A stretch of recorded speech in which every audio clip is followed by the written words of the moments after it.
नमस्कार दोस्तों, मेरा नाम है मयंक पांडे और मैं आपका स्वागत करता हूँ आपके अपने लर्नविल चैनल पर। दोस्तों, मैं आशा करता हूँ कि आपके केवीएस एग्ज़ाम्स बहुत अच्छे गए होंगे और जिनके एग्ज़ाम्स नहीं अच्छे गए हैं, उन्हें निराश नहीं होना है। अभी उनके पास एक मौका DSSB पीआरटी है और उसके अलावा भी आपके पास बहुत सारे मौके हैं, ऐसा नहीं है। तो आइए हम वक़्त को बिना बर्बाद किए अपना चैप्टर शुरू करते हैं। अ, आज हम थॉर्नडाइक के बारे में पढ़ेंगे, इनकी थ्योरी क्या थी, इन्होंने जो रूल्स दिए वो पढ़ेंगे और प्रीवियस ईयर क्वेश्चंस बस सिलेक्टेड करेंगे। 6-7 क्वेश्चंस करेंगे, जो सिर्फ़ इस टॉपिक जो हमने पढ़ा है बस उसी से रिलेटेड होंगे और ये प्रीवियस ईयर में आए हुए ही क्वेश्चंस होंगे। दोस्तों, ये कौन है? यही हैं एडवर्ड एल थॉर्नडाइक और एक बात ज़रूर याद रखिएगा कि इन्हें ही a father of educational psychology कहा जाता है। इस बात को प्लीज़ याद रखिएगा और एक बात और याद रखिएगा कि ये व्यवहारवादी थे। क्या थे ये?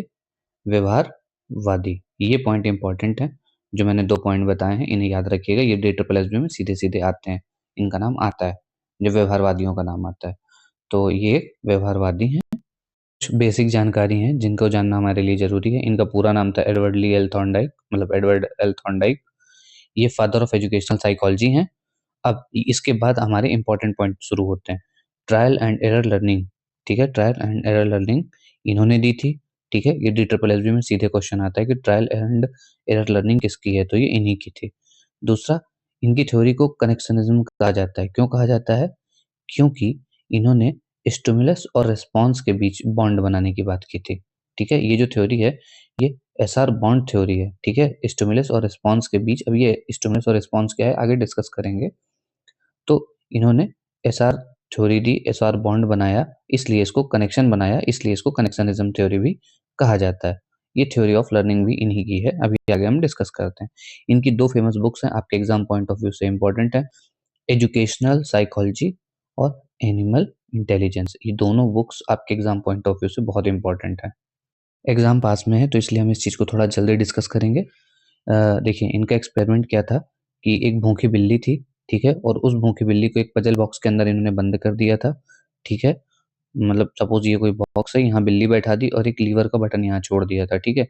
और बाहर मछली टाँग दी थी, ठीक है? उसको स्टिमुलस का नाम दिया गया। जो मछली रखी गई, उसको स्टिमुलस बोला गया, मछली को स्टिमुलस बोला गया, ठीक है?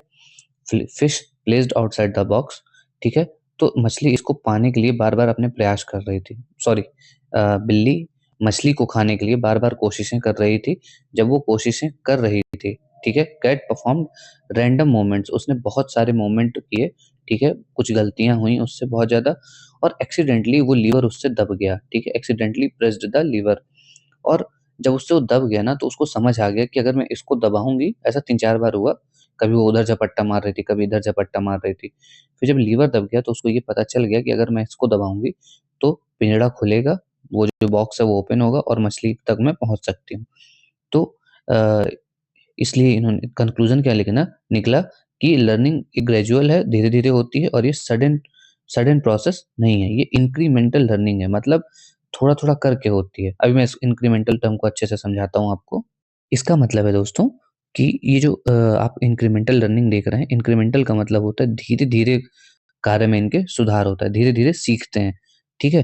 तो धीरे-धीरे सीखना इंक्रीमेंटल लर्निंग कहलाता है और ये जो थॉर्नडाइक हैं, खासकर ये जो व्यवहारवादी हैं, ये जो सूझ का सिद्धांत होता था ना इनसाइट थ्योरी को, उसको नहीं मानते हैं, ये भी बात आप याद रखिएगा। ये कहते हैं कि इंक्रीमेंटल लर्निंग होगी, आप धीरे-धीरे सीखेंगे, ठीक है? अचानक से नहीं सीखते आप, ठीक है? लर्निंग ग्रेजुअल है मतलब डायरेक्ट होती है, ठीक है? और धीरे-धीरे होती है, ठीक है? तो अब हम बात करते हैं प्राइमरी लॉज़ ऑफ लर्निंग, ये इन्हीं के दिए हुए हैं थॉर्नडाइक जी के, ठीक है? और ये मोस्ट इम्पोर्टेंट है, मैंने लिखा हुआ भी है, क्योंकि DSSB बहुत क्वेश्चन यहाँ से रखता है अपना, ठीक है? तो आइए हम अपना काम शुरू करते हैं। लॉ ऑफ रेडीनेस होता है तत्परता का नियम, ठीक है? ये तत्परता का नियम होता है। अब ये तत्परता का नियम होता क्या है, इसको समझते हैं। देखिए, mental and physical preparation is essential for learning. इसका ये मतलब है कि मेंटल मतलब अगर आपको कुछ सीखना है, ठीक है? अगर आपको कुछ सीखना है, तो आप मानसिक तौर से स्वस्थ होने चाहिए। आपका उस काम को सीखने में मन होना चाहिए।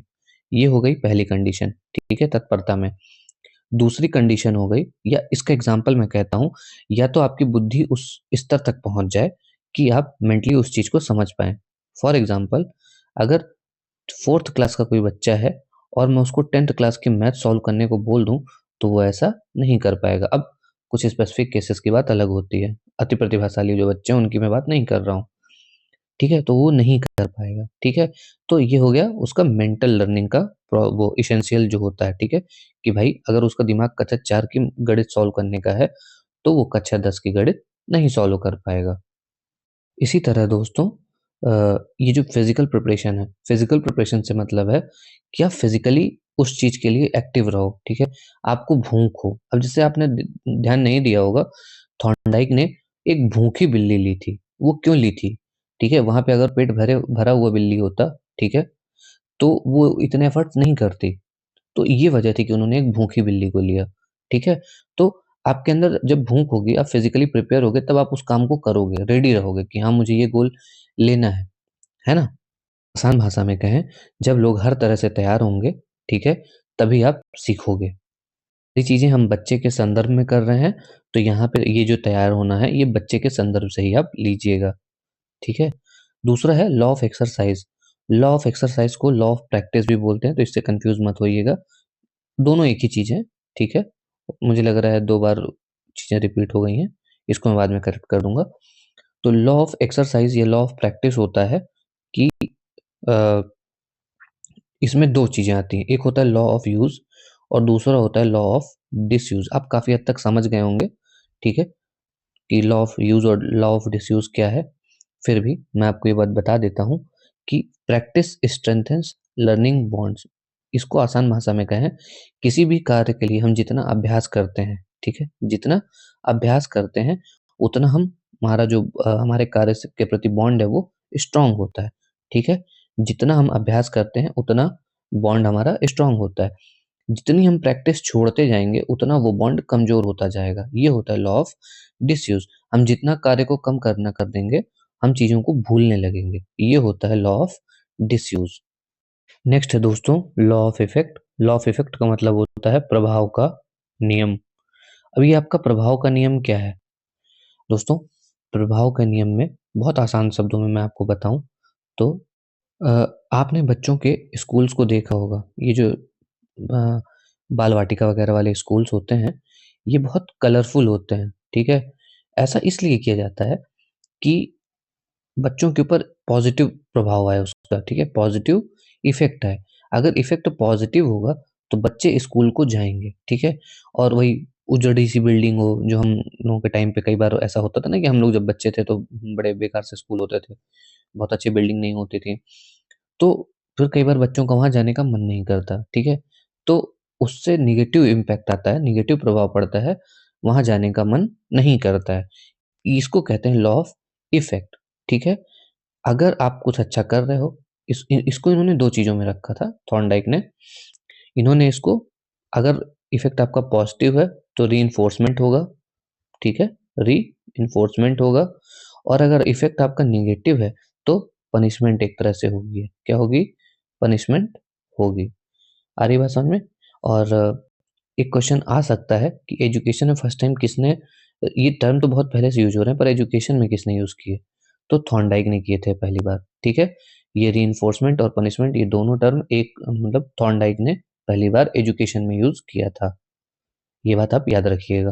नेक्स्ट है दोस्तों, जो इन्होंने सेकेंडरी लॉज़ ऑफ लर्निंग दिए थे, वैसे तो अच्छी बुक्स में 8 हैं, ठीक है? खैर नंबर कभी नहीं पूछता कि कितने हैं, अच्छी बुक्स में 8 मेंशन किए हुए हैं और ये सारे इम्पोर्टेंट नहीं हैं, पर जो इम्पोर्टेंट है मैं उनको मार्क करता जाऊँगा, आपको बताता जाऊँगा।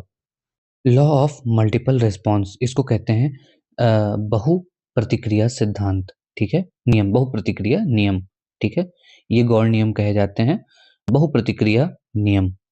मैं फिर से अपनी बात रिपीट कर रहा हूँ, लॉ ऑफ मल्टीपल रिस्पॉन्स कुछ नहीं है, बहु प्रतिक्रिया नियम है। तो इसके नाम से पता चल रहा है कि जब आप एक से ज़्यादा तरीकों से किसी काम को करने की कोशिश करते हैं, मल्टीपल अटेम्प्ट्स करते हैं, ठीक है? किसी काम को करने के लिए एक से ज़्यादा तरीकों से कोशिश करते हैं और अंत में आपको सक्सेस मिलती है, तो इसको कहते हैं लॉ ऑफ मल्टीपल रिस्पॉन्स।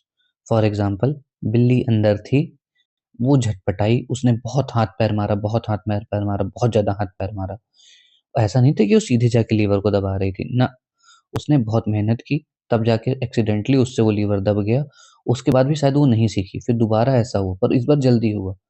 तो धीरे-धीरे करके ये सारी चीज़ें एक साथ जुड़ती गईं और उसने ये सीख लिया। तो उसने बहुत सारी कोशिशें की।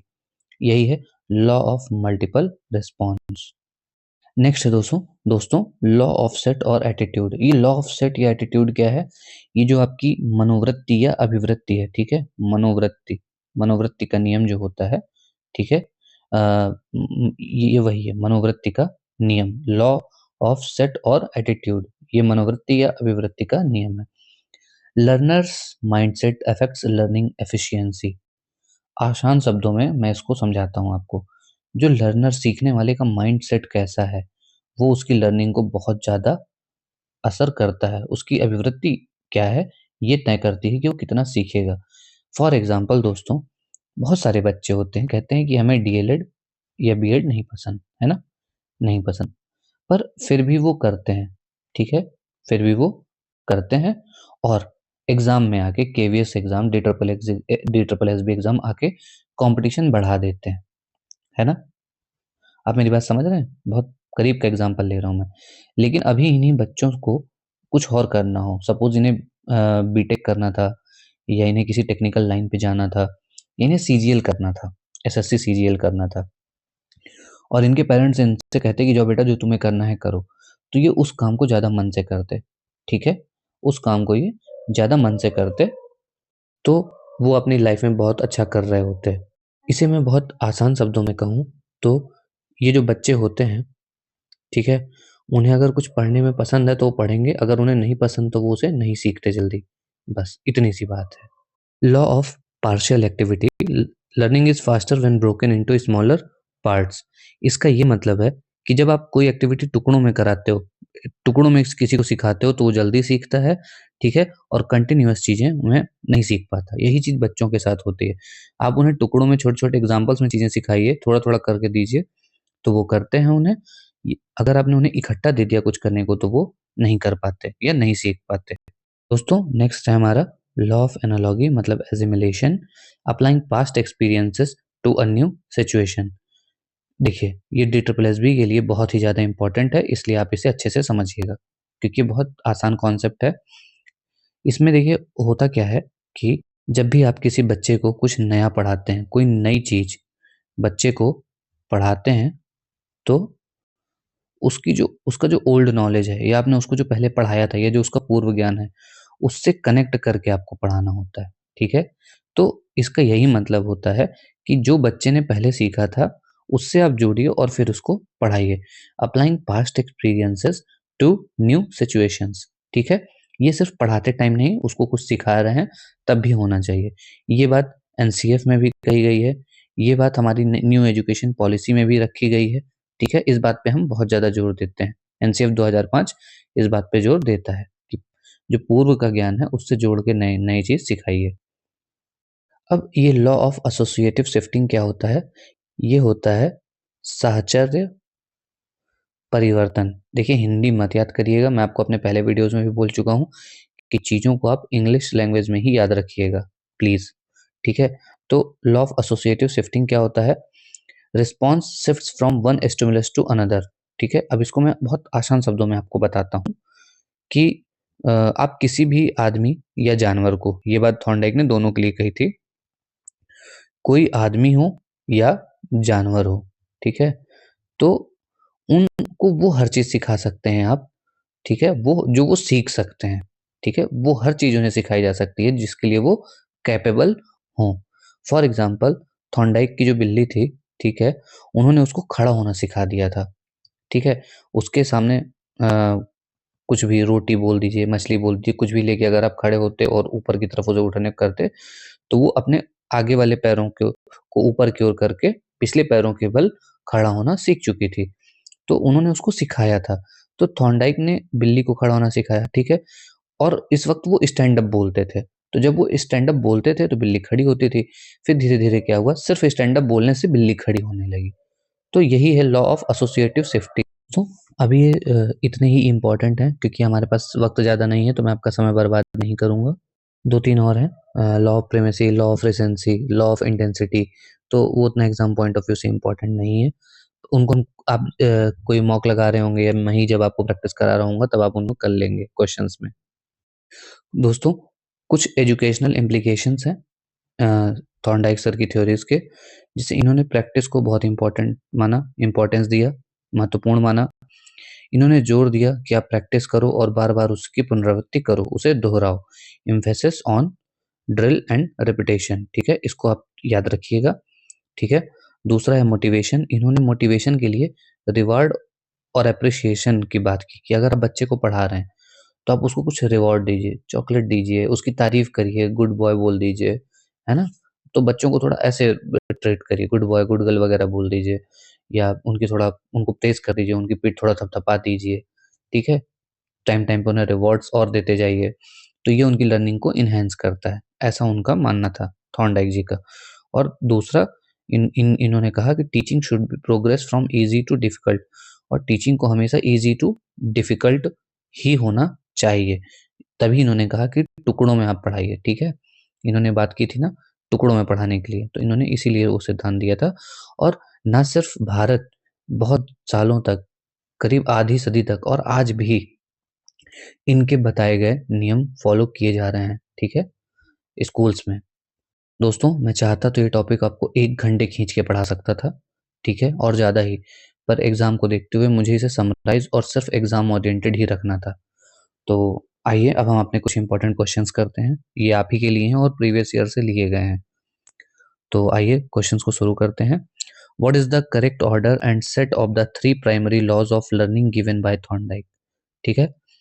तो थॉर्नडाइक द्वारा दिए गए सीखने के 3 प्राथमिक नियमों का सही क्रम और समूह क्या है? तो मैं आपको एक बात बताना चाहूँगा, ये DSSB प्रीवियस ईयर का क्वेश्चन है, मल्टीपल टाइम आया है, तो इसको नोट डाउन रखिएगा अपने पास या स्क्रीनशॉट ले लीजिएगा, बाद में पीडीएफ में ग्रुप में भेज दूँगा। तो थॉर्नडाइक द्वारा दिए गए सीखने के 3 प्राथमिक नियमों का सही क्रम और समूह क्या है? Law of readiness, law of exercise, law of effect, ठीक है? आपको हिंदी इनकी पता ही है, तत्परता, अभ्यास और प्रभाव, ठीक है?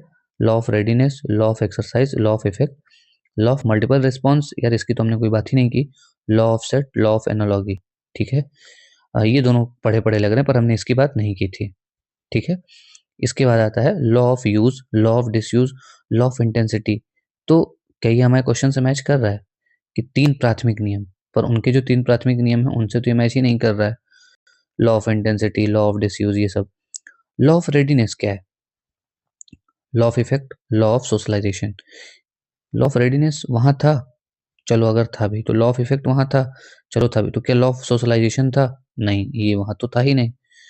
तो वैसे भी आप इसको कर सकते थे ऐसे, लेकिन अगर क्रम आगे-पीछे आता है, तो आपको law of readiness, law of exercise and law of effect को मार्क करना है। अब इसको याद कैसे करना है? इसके लिए एक ट्रिक बनाइएगा आर, ठीक है? कैपिटल ई एक्स और कैपिटल ई एफ, रेक्स एफ, रेक्स एफ, ये इसका क्रम बन गया, ठीक है? रेक्स आर ई एक्स और ई एफ, रेक्स एफ, ठीक है? रेडीनेस, ये वाला आर रेडीनेस, ये वाला ई एक्स एक्स एक्सरसाइज प्रैक्टिस आपकी और ये वाला ई एफ आपका इफेक्ट, ठीक है? इस तरह से आप इसको याद करिएगा। नेक्स्ट क्वेश्चन है, आप इंग्लिश में उसको पढ़िएगा, मैं हिंदी में बोल देता हूँ। थॉर्नडाइक का कौन सा माध्यमिक नियम सबऑर्डिनेट लॉ है जो यह सुझाव देता है कि व्यक्ति नई स्थिति में बेहतर प्रदर्शन करता है यदि उसमें पहले से अनुभव की गई स्थिति के साथ समानताएं हों, ठीक है? क्वेश्चन को अच्छे से समझिएगा और फिर ऑप्शंस को सॉल्व करिएगा। Law of multiple response, law of set और एटीट्यूड, लॉ ऑफ एनालॉगी या एसिमिलेशन, या लॉ ऑफ एसोसिएटिव शिफ्टिंग। बताइए इसका क्या आंसर होगा? तो इसका सही आंसर होगा लॉ ऑफ एनालॉगी या एसिमिलेशन। अब ध्यान से समझिएगा।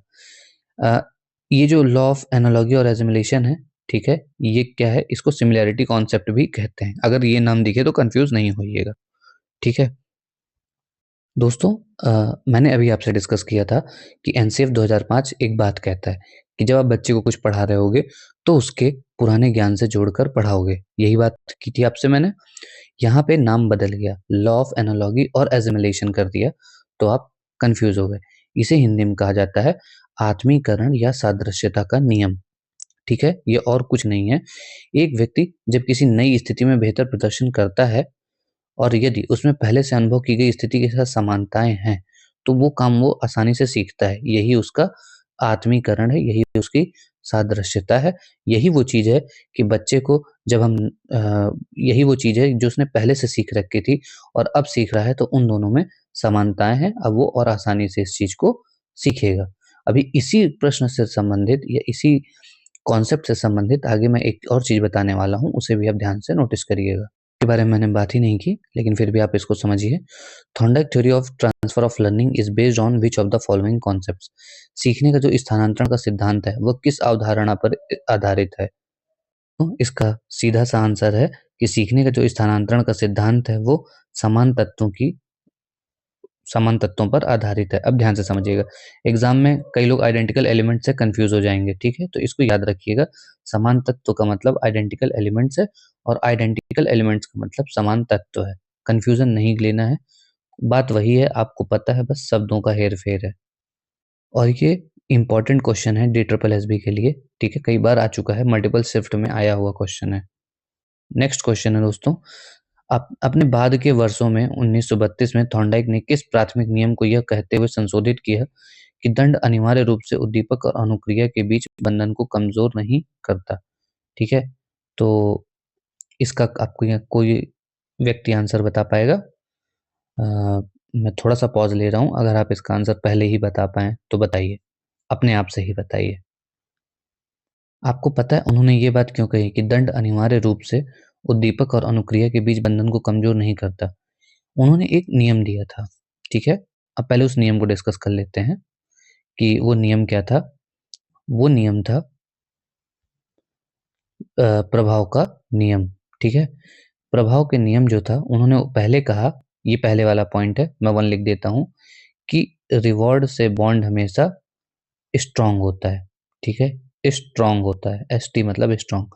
उन्होंने पहले कहा था कि रिवॉर्ड से बॉन्ड स्ट्रॉन्ग होता है और पनिशमेंट से जो ये बॉन्ड है, पनिशमेंट से बॉन्ड वीक होता है, ठीक है? इस बात को ध्यान से समझिएगा। रिवॉर्ड देने से बॉन्ड स्ट्रॉन्ग होता है और पनिशमेंट देने से बॉन्ड वीक होता है। फिर उन्होंने रिसर्च की और अपने रिसर्च पे पाया कि ये ज़रूरी नहीं है कि हर बार पनिशमेंट देने से बॉन्ड वीक हो, ठीक है? आई बात समझ में? हाँ, उन्होंने रिवॉर्ड को महत्व बहुत ज़्यादा दिया है, लेकिन फिर उन्होंने सुधार किया कि मेरी ये बात गलत है।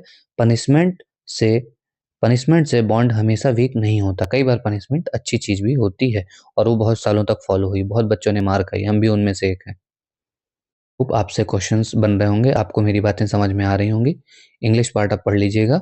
एक छात्र एक जटिल गणितीय पहेली को हल करने के लिए अंततः सही समाधान खोजने से पहले कई अलग-अलग तरीकों को आज़माता है। अब ये तो आप कर ही लोगे यार। ये थॉर्नडाइक के किस गौड़ नियम का प्रदर्शन है? तो ये कुछ नहीं है, लॉ ऑफ मल्टीपल रिस्पॉन्स है, बहुप्रतिक्रिया का नियम है। एक प्रॉब्लम को सॉल्व करने के लिए बच्चा बहुत सारी दिशाओं पे जा रहा है, जो कि एक अच्छी बात भी है। तो ये है लॉ ऑफ मल्टीपल रिस्पॉन्स। ये आया हुआ क्वेश्चन है, ठीक है? एक शिक्षक है जो ये देखता है कि छात्र मानसिक रूप से तैयार है और किसी विषय में रुचि रखता है, वह दूसरों की तुलना में बहुत तेजी से सीखता है। यह किस नियम का संरेखित है? ठीक है? ये this aligns with which law? Hindi इसीलिए मैं बोलता हूँ, आप हिंदी में चीज़ों को मत पढ़िए, थोड़ा इंग्लिश में समझने की कोशिश करिए। अगर आप क्वेश्चन नहीं समझ रहे हैं, तो एटलीस्ट आपके आंसर आप हिंदी इंग्लिश में टर्म्स याद रखिए, ठीक है? तो इसमें है law of associative shifting, law of prepotency of elements, law of set of और attitude, law of multiple response, ठीक है? साहचर्य परिवर्तन है, आंशिक क्रिया है, मनोवृत्ति का नियम है या बहुप्रतिक्रिया का नियम है? बताइए। वैसे बहुत आसान था ये, इतना डिस्कस करने की हमें ज़रूरत नहीं थी। ये देखिए, बच्चा मानसिक रूप से तैयार है। हमने कुछ पढ़ा था कि जब बच्चा मानसिक रूप से तैयार होता है और दूसरों की तुलना में बहुत तेज़ी से सीखता है, ठीक है? तो इसके लिए मैंने डीएलएड और सीजीएल वगैरह का एग्ज़ाम्पल दिया था पहले। बस ये वही है, ठीक है? कि बच्चा अगर सीखने को तैयार है, तो ये उसकी जो मनोवृत्ति है, ठीक है? लॉ ऑफ सेट और एटीट्यूड ये उसके लिए ठीक है, ठीक है?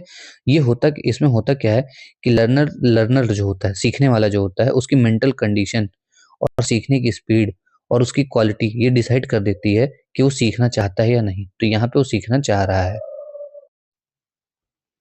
हमारा अगला क्वेश्चन है दोस्तों, किसी स्वाभाविक उद्दीपक से तटस्थ उद्दीपक जैसा कि पावलोव ने भी प्रयोग किया था, पर अनुक्रिया को स्थानांतरित करना थॉर्नडाइक के किस नियम द्वारा समझाया गया है?